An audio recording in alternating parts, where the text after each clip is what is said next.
এদালে ওষুধটা খেলে। এটা কিসের ওষুধ ভাবি? বাচ্চা নষ্ট করা ওষুধ, খেলে। না না, এই ওষুধ আমি খেতে পারবো না। খেতে পারবি না মানে? না খেলে বাচ্চা নষ্ট কি করে হবে?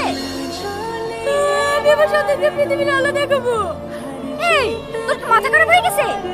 ছেলের বাবার পরিচয় কি দিবি? আরে সমাজে বা কি বলবে? দেখ, নিজের জীবনটা ভেবে শেষ করিসনি। লে ধর, পাড়ায় জানাজানি হওয়ার আগে বাচ্চাটা নষ্ট করে ফেল। ভালো একটা ছেলে দেখে তোর বিয়ে দিয়ে দেবো। জ্বালা না তো, বলছি তো ওষুধ খাবো না। তুই তাহলে বাচ্চা নষ্ট করবি নি? না। তাহলে বাড়ি থেকে বেরা।